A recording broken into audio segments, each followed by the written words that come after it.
Welcome to another connection here on TKO8 Television. I'm Dennis King. My co-host Tabitha Odegaard couldn't be with us today. She'll be back with us next week. I do apologize up front. Got that little bit of a scratchy throat and may not sound exactly right. For those of you who have any allergy problems out there, well, I'll join you because that's exactly what we've been having. And unfortunately, the allergy season has been pretty rough around here. We've had a lot of pollen if you see that green stuff on your car. But anyway, we'll get over it. Won't be long if we can get past that. We do appreciate you joining us today on Connection, as each week we have different organizations and different individuals come in to talk to us about what's going on right here around the viewing area. And we do appreciate those groups. Stay with us. Be back in a moment. We're going to talk with someone from North Arkansas College about a huge thing coming to Harrison.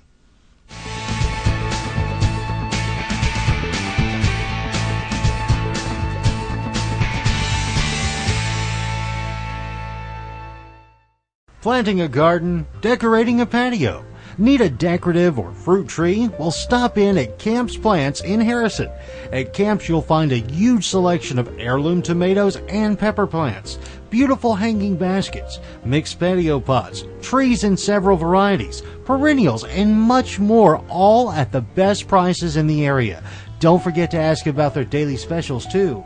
Buy locally grown and support our local economy. Camp's Plants in Harrison. Arkansas Orthopedics and Sports Medicine now offers you 2 orthopedic surgeons, both trained in all the latest surgical techniques. Dr. Sedani and Dr. Cutler specialize in all forms of orthopedic problems and injuries, from torn rotator cuffs to joint replacement, even sprains or broken bones. Dr. Sedani and Dr. Cutler will see you quickly and with the highest standard of efficiency. The entire staff of Arkansas Orthopedics works to keep you moving. Call today for an appointment. Call Dr. Sedani and Dr. Cutler in Harrison at 741-8289.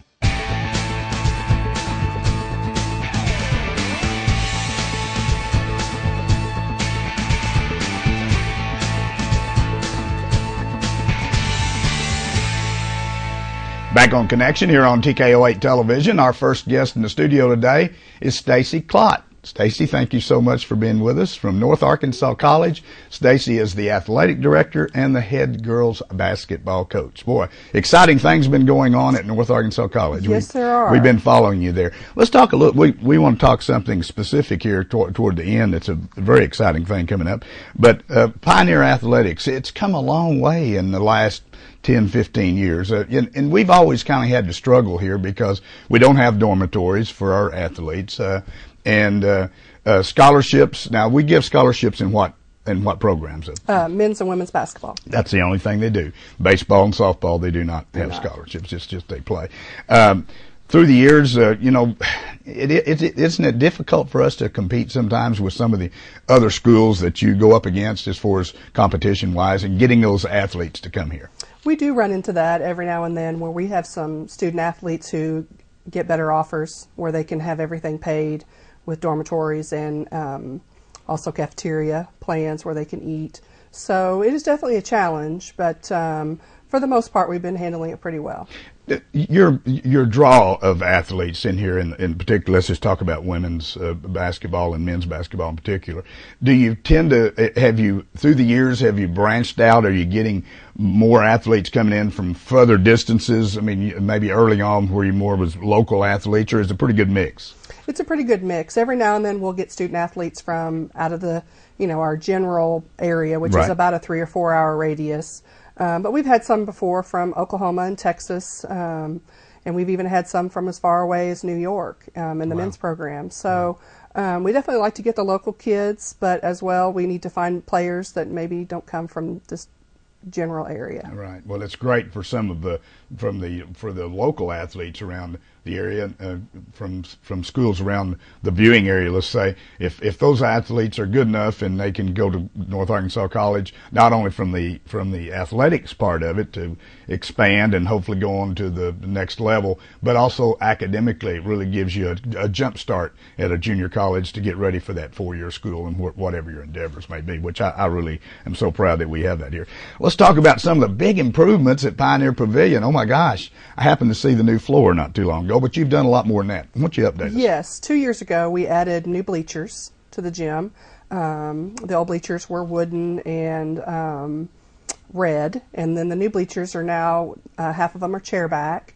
and they're black and gray, and they look really, really nice. And then we've added the new wood floor this past fall with help from wonderful donors. Yes. And so we are very excited about that. And a lot of people, especially the referees, thank us for their knees and their that old floor was tough, wasn't it? But tough on your athletes, isn't it? Yeah, it can be a little bit rough sometimes handling that pounding, but this new wood floor has definitely added a little more cushioning and a little more forgiving. Well, it brought a vibrance to that pavilion, didn't it? When Absolutely. you put that new floor down. It just looks bright and shiny and new, and it's really exciting. Did you get a new scoreboard or update your scoreboard at some point? No, we've had that one. Is that the same one? Okay. Yes, we've had so that one basically, the bleachers and the floor. Is Yes. that the two big things? Those are the two big things the last couple of years. Did. Okay.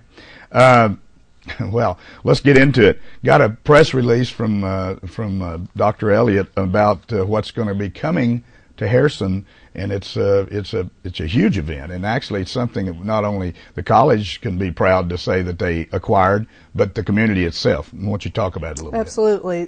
We feel like this is a college event, but it's also a community event, and it's going to take a lot of us in the community and at the college to make this tournament a success. So I like to view it as all of our opportunity to show off our great community and our college. It's called let's get specific. It's National Junior College Athletic Association, NJCAA, Division II Women's National Tournament. Wow. So in each one of the key sports, I guess, in junior college, they pick location. Do you bid on the location? We had to bid on it, yes, sir. We had to bid. So that process started in November, December, and then finished up at the end of March. When you did the bidding process, we've got several entities here in the area. For instance, the Convention and Visitors Bureau, and of course the Harrison Chamber of Commerce. Did you get them involved in this whole thing to be able to acquire this? Absolutely. And then in January we had a site visit from the director of the NJCAA, Bryce Roderick. He came to town to look at things. We showed him around, showed him our facilities. He was able to meet that day with Matt Bell from the CVB. He met John Phillips. He was still currently at the Youth Center. So we showed him around town and showed him what Harrison has to offer, and he was very impressed. So once I guess you put the bid process in, then what type of commitment is this? How long is this for? It's a 3-year commitment, 2017, 18, and 19. Okay, so you're guaranteed it for 3 years. 3 years. 3 years. And what are you looking at if the people out there in the viewing audience are saying, well, what kind of impact do we got? How many teams? Give us a little recap of the number of people we may see here. There are 16 teams. We will have roughly 1,000, 1,500 rooms that will probably be rented during that week. It's a double elimination tournament, so that keeps the fans and spectators here a few extra days in town. And you're looking at probably 2,000 people coming in and out of the gym at different times watching their teams play. So it's over how many days? About a 5-day. It's about a 5-day from start to finish. Tuesday to Saturday. Okay. Now, how far out, for instance, would the teams come into this to play in this if they qualified? I mean, give me some distance. We were very fortunate to go this year, and there was a couple teams from New Jersey. There were teams from Arizona, Iowa, Missouri. So all over the United States. All over the United States. Okay. Where did they hold it? I know you went this year. Where was you? Overland Park, Kansas. Overland Park. Johnson County Community College. So Wow. we took some good notes while we were up there, and they're going to be very helpful. How did they handle it? They did it great. They set up well to handle that? They did, and everyone stayed in one hotel, a convention center. So that was very unique at some places we've gone before, but they did a very good job hosting. So it was pretty well. Of course, we've got several different hotels here that obviously we don't have the size of convention center that you get in a bigger town, but we're all of them are pretty centrally located with the college here and easy to get to, and the restaurants and so forth. So if we're a host city for this, what does it entail, some of the other organizations other than the college? I mean, what will you look for them to help you with, like the Chamber or the CVB and so forth? Well, we have a banquet, an opening ceremonies banquet, and they usually put host businesses, and they pair them up with teams. And so we will be looking for some businesses in the community to be a host. And basically that'll be your team for the week, and you can help them with, getting them information and things like that. We'll need concession workers, we'll need gatekeepers, we'll need score table personnel as well, media coverage. Sure. So it'll be a big task. Of course, the main thing is, obviously, you want to be involved as a team. Correct. Is that correct? That puts a little pressure on me to try to get there those 3 years, and obviously that's our goal every year, but it definitely is going to be a great experience. See, I always thought that if you look at coaching out there and you look at college coaches, you hear a lot about the 4-year colleges and the big colleges that have outstanding programs and so forth. But I always thought you really had the toughest job because you only have those athletes for 2 years, basically. It is. And so there's a lot of quick rotation of, it's not like a 4-year college where, you might have a redshirt freshman and then they still have 4 more years of eligibility or whatever. Is that something you really have to continuously kind of keep in the back of your mind? And, here I got to keep looking for the next group to come in. Absolutely. It is quite challenging some years to find the right mix of athletes that you're able to bring to the campus. But every year I have to try to find a place for some of my sophomores to go on to play.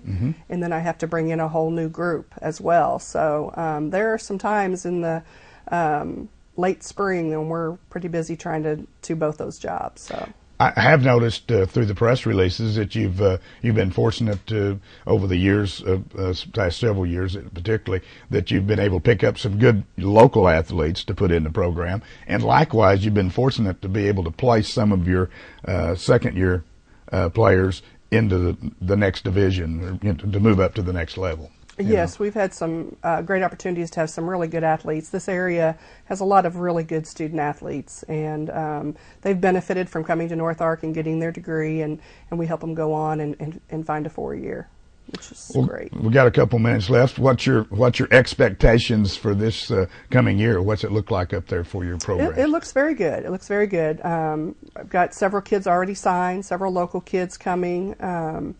A few kids from out of state, but we have a good mix of some that are returning, that have the experience, and we're really excited about that. So good mix coming in. And then, sure. Did you have pretty good success this past year placing those athletes that were finalizing their time at North Ark? Yes, there are 2 that went on to play. The rest of them are going to continue their education, but I had Cody Powell from Green Forest that got a full ride to John Brown, and then another player, Holland Craze, is going to Missouri Valley on a full ride. That's fantastic. That shows the kind of talent level that you got here when you can place them to the next level, and they can still, and obviously academics is the most important thing. Absolutely. So you want these athletes here to go on to the next level and go to 4-year college or somehow get that 4-year degree. Correct. For sure out there. Yes. Stacy, thank you so much, and I apologize for my scratchy voice, but we've got the same thing as pollen. We're going to get this all with allergies. I've got to get it out of the way.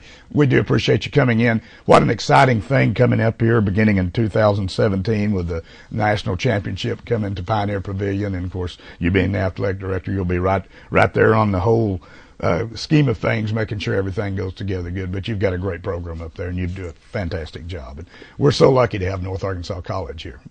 As we always say, it's your college, and it's a great college to have. Thank you and good luck, and we'll be talking to you again as we get closer to that time and see what the needs are for the viewing audience, that maybe they can help you out there a little bit. We appreciate you very much. Thank you, Stacy. Stacy Klopp with us today to talk about a big event coming up in 2017. They're going to have the JUCO National Championships right here in Harrison, Arkansas. Stay with us. Be back in a moment as Connection.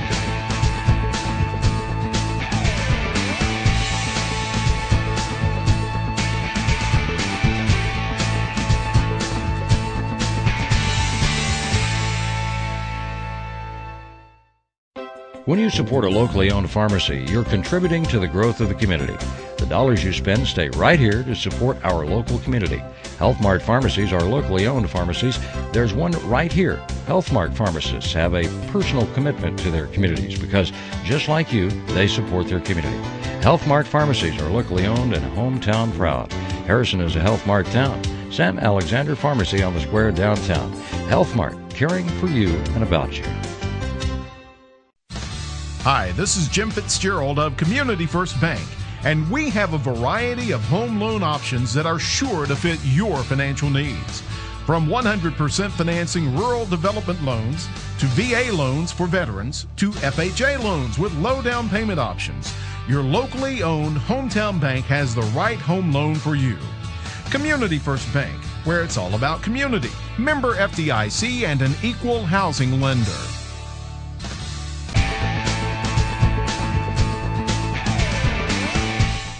Back on Connection here on TKO8 Television. Dennis King, my co-host Tabitha Odegaard, couldn't be with us today. She'll be with us again next week. Again, I apologize for the squeakiness in the voice. If you've got any allergy problems out there with this pollen like it is, you probably know exactly what I'm talking about. But we'll make it through the show today. We do appreciate you joining us.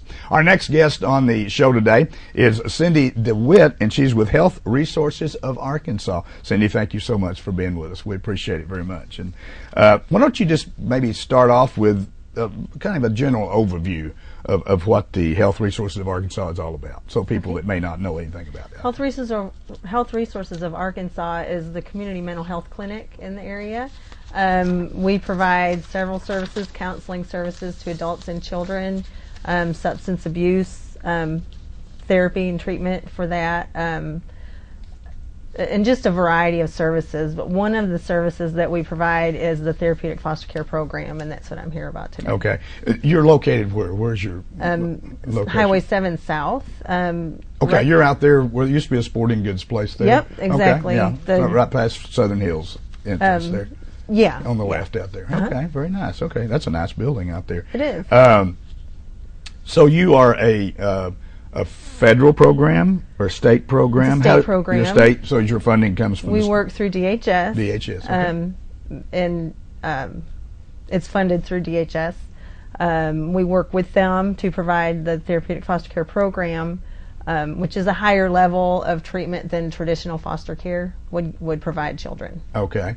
Do you deal with grown-ups and children, or just children? Just children for our program. For your program, strictly children. Right. And what age group of children? Anywhere from 0 to 18. You cover the full right, gamut. But then. Right now, most of our kids in our program are from around 7 to, I think our oldest is 11. Okay.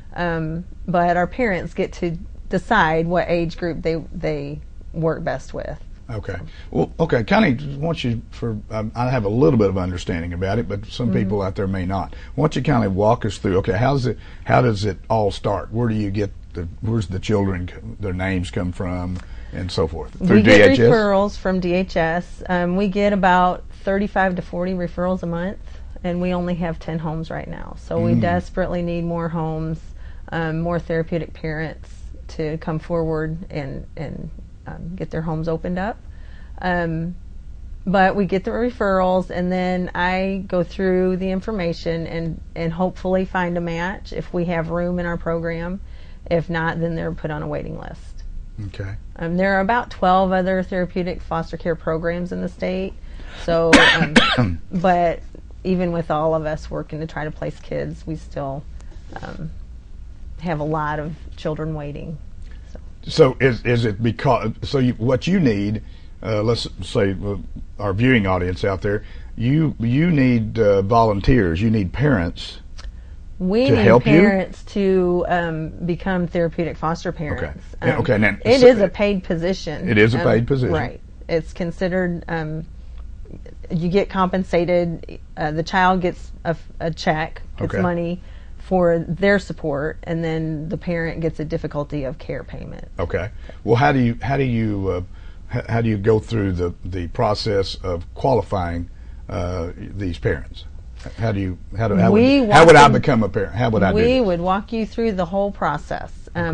We get you training and provide the ongoing training that's necessary. You'd have to pass a background check. And a few other things, get some letters of reference, and then the home study process would begin. And in that process, we kind of would learn a lot about the parents, make sure the home is safe and meets the standards, has the space meets the space requirement. But in that process, we also get to know the parents real well, and we work to identify their strengths and abilities as a therapeutic parent. So we would be able to kind of match better the type of child that they would be able to provide care for. Your pool, let's call it the pool of parents out there. Is this pool? Is it a older people that are retired? Is it younger people? Is it a combination of both? Will you find that they have children in the home already, or perhaps they're empty nesters? It's a combination. We have several that have already raised their kids, and they're starting on their second batch. Okay. The second batch being therapeutic children and children that they've adopted. A lot of our families have adopted their children that they have fostered, so their homes are filling up, and that's actually why we need more homes, more new homes. More new homes. But yeah, the age requirement is 21 to 65. But if you're over 65, we can obtain an age waiver. We have a few that have worked in our program that are over 65, and that's not an issue. Okay. Oh gosh, we have. I think our youngest is in her 30s. And I'm not going to comment on the oldest because I'm not sure how old. That's okay. So, but that's the range pretty right, well is in right. that age group.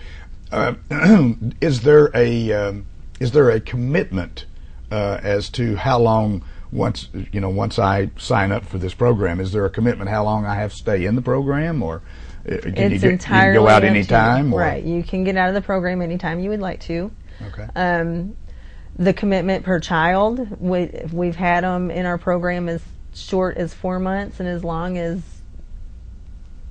just a little over 2 years. Wow. But that's the longest. It's typically more around 13 months is the average that a child is in your home. Okay. We work toward their permanency plan, and in the meantime, we teach them the skills and provide them with the nurturing and coordinated care with the schools and the therapist, and just really every aspect of the child's life to provide interventions to help them heal from their past and prepare them for their future. So, will some of these children, okay, let's say that I have a child in my home, okay, and a few months go by, and will some of these go back into their original homes? Some do. Is that the plan? Well, it depends on what the situation is. Yeah, it depends on their situation. Sometimes their plan is to go back to their natural family, and in the meantime, their natural family is working on their treatment plans and on their goals, right, to improve their situation to bring the child home. Other times, which it's about 50-50, other times we're preparing them for adoption. Okay. So you might run into let's say a lot of the situations, and you said about 50-50, I would assume the 50% where you're looking for another home could be abusive situations that have happened in the past, alcoholism, drugs, which usually all kind of ties everything together anyway in many cases.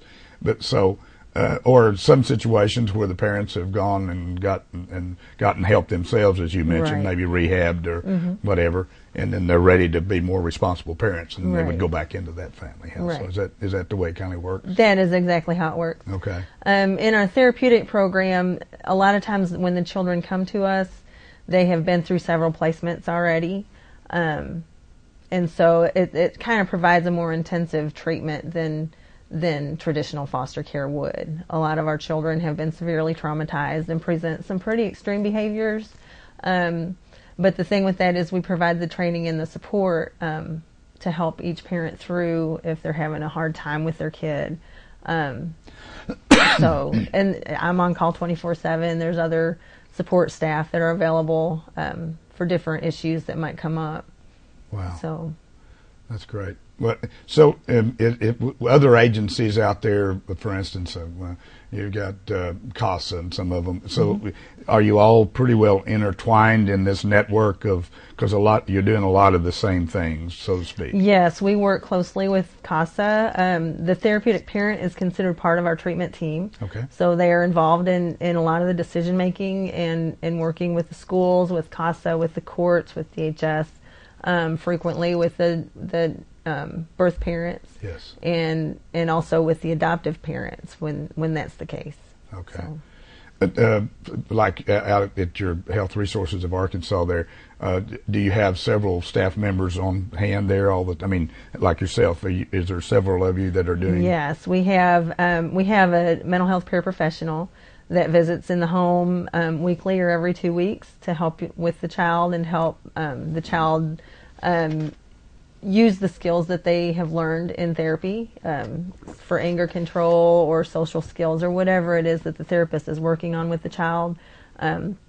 We have a paraprofessional that goes in the home and works with the child, spends about an hour maybe modeling how to play a game right, or just getting in those situations and teaching the child how to use those skills in the real life setting. And then I visit the home monthly or however often is needed. So there's a lot of support there. We have secretaries that work that can help if there's, say, an issue with medication. Sure. They can help connect you with our child psychiatrist and work out some of those issues. So there are a lot of support staff, and the therapist is also available. In between, or if there's problems after hours, I'm always available. So it's a very integrated team approach. I know you may have mentioned this, and I'm sorry, Cindy, I didn't hear you say, but how many counties do you cover? Is this Boone only? We have families in Boone and Newton County. Boone and Newton, okay, for this facility here. Right. Okay. I'm assuming across the state, do they have facilities in different counties across the state? They do. Health Resources does. Okay. Just we got a minute or two. Typically, how many children would you have in this program with the two counties? We have 14 children in our program. 14 right now. Right. Now, is that because you don't have enough parents? We have funding for 14 children. Yeah, funding. Okay. We have 10 homes open right now, so we're kind of busting at the seams. Wow. So it's a constant battle, and you've got your funding, and then you got the need process. Right. So it's kind of, you got to keep the balls in the air, so to speak. That's got to be tough. I know. But it's very rewarding. It is. A lot of times we can see the change in the child just in the time that we have them. It's not a miracle worker. I mean, nothing is, but we can definitely see how the child is learning coping skills and learning to control their behavior better. Time after time, we were able to see a difference within within the time that they're in our program. Makes it all worthwhile. It does. Yeah, that's it great. Does. Well, a lot of fun. Takes special people to do what you're doing, and I applaud you and all your cohorts out there that are making this program work. And I'm sure these kids would be in dire straits in some situations if they didn't have your setup out there. So, right. It is a very needed service, and our parents are wonderful. It is a 24/7 job for them, for sure. Yeah. And they are all very special people and very talented. We're glad to have them be a part of it. That's great. Cindy DeWitt with us today with Health Resources of Arkansas. If you're interested, they're out on Highway 7 South, just past the entrance to Southern Hills on the left. You'll see the sign there. And if you happen to be interested in being one of those parents, they could use your help. Go out there and talk to them, get more information. It might be for you. Thank you, Cindy. We appreciate you being on the show. Thanks for joining us on Connection this week. We'll see you again next time.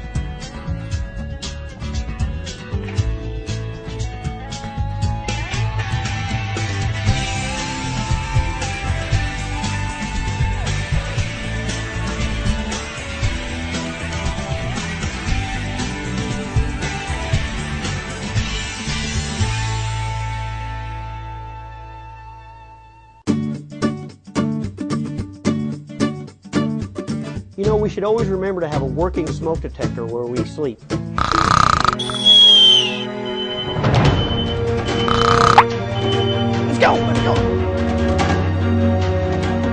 Okay, we're all safe, we're all safe. In an emergency, you need a meeting place outside the whole family can meet so you know everyone is safe.